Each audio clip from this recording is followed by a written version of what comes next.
यहाँ एक ऐसा मैच जो इंडिया और पाकिस्तान के 22 खिलाड़ियों में नहीं था, पूरे इंडिया देश में और पूरे पाकिस्तान देश में था।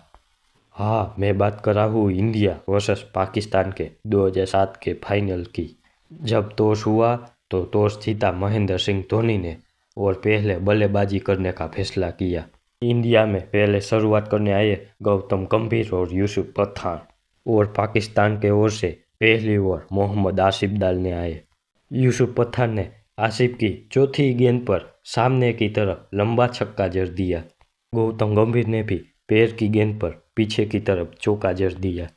चौके छक्कों की बारिश होने लगी थी, मगर ये साझेदारी ज्यादा देर नहीं तकी। यूसुफ पठान बड़े शॉट लगाने के चक्कर में शोएब मलिक को कैच दे बैठे। फिर गौतम गंभीर का साथ देने के लिए आए रॉबिन उथप्पा। उसने भी कवर के ऊपर से शानदार चौका लगाया, मगर उसकी पारी भी बहुत देर तक नहीं चली। शोएब तनवीर की गेंद पर कैच आउट हो गए। अब भारत का स्कोर 5.4 बॉल पर 40 रन पर 2 विकेट था। तब पाकिस्तान के खिलाड़ियों में खुशी का माहौल था। अब चौथे नंबर पर आए Yuvraj Singh. Miss the understanding के वजह से गौतम गंभीर बार बार रन आउट से बचे। युवराज सिंह और गौतम गंभीर ने चौकों छक्कों की बारिश कर दी। इंडिया अब पाकिस्तान के गेंदबाजों पर भारी पड़ रहा था। तभी गौतम गंभीर ने अपनी हाफ सेंचुरी लगा दी, लेकिन ये साझेदारी भी ज़्यादा देर तक नहीं टिकी। युवराज सिंह 19 बॉल पर 14 रन बनाकर आउट हो गए। फिर आए MS धोनी, पर वो भी उमर गुल की गेंद पर बोल्ड हो चुके।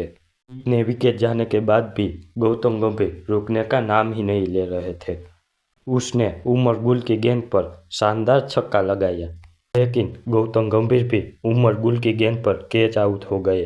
गौतम गंभीर ने 56 बॉल पर 75 रन बनाए। फिर आया रोहित शर्मा का तूफान। रोहित शर्मा ने 30 रन बनाकर इंडिया का स्कोर 197 रन पर पहुंचाया। पाकिस्तान को फाइनल जीतने के लिए 198 रन बनाने थे।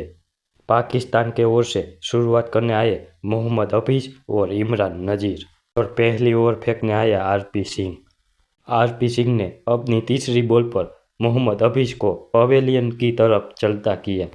फिर पाकिस्तान के ओर से तीसरे नंबर पर आए कमरन अकमल और इमरान नजीर अच्छे चौके छक्के लगा रहे थे, लेकिन फिर RP सिंह की गेंद पर कमरान अकमल बोल्ड हो चुके। फिर इमरान नजीर का साथ देने के लिए आए यूनिस खान। दोनों ने चौकों की बारिश कर दी थी, मगर थोड़ी देर के बाद इमरान नजीर रन आउट हो गए और उसके बाद जोगिंदर शर्मा की गेंद पर यूनिस खान भी कैच आउट हो गए। अब पाकिस्तान की विकेट पे विकेट गिरती जा रही थी। तब पाकिस्तान को 52 बॉल पर 82 रन चाहिए थे। शाहिद अफरीदी अपनी पहली गेंद पर बड़ा शॉट लगाने के चक्कर में शशांक सिंह को कैच दे बैठे। थोड़ी देर के लिए पाकिस्तान के खिलाड़ियों ने अच्छी पारी खेली, लेकिन इरफान पठान की गेंद पर यासिर अराफत बोल्ड हो चुके। तभी पाकिस्तान को 24 बॉल पर 54 रन चाहिए थे। मिसब उल हक और शोएब तनवीर का तूफान आया। सोहेल तनवीर ने 2 छक्के लगाए और मिसब उल हक ने 3 छक्के लगाए। तभी पाकिस्तान के ड्रेसिंग रूम पर खुशी का माहौल था, क्योंकि पाकिस्तान को जीत के लिए 13 बॉल पर 20 रन ही चाहिए थे। लेकिन तभी शशांक सिंह ने सोहेल तनवीर को बोल्ड कर दिया। सोहेल तनवीर तूफानी पारी 4 बॉल पर 12 रन बनाकर आउट हो गए। RP सिंह ने यॉर्कर डालकर उमर गुल को 0 रन पर ही आउट कर दिया। पाकिस्तान को जीत के लिए 6 गेंदों पे 13 रन चाहिए थे। इंडिया की ओर से बॉलिंग करने आए जोगिंदर शर्मा।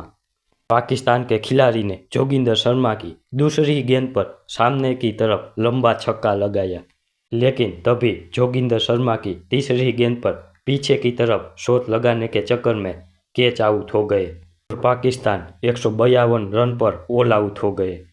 तभी भारत ने 2007 का T20 वर्ल्ड कप अपने नाम किया।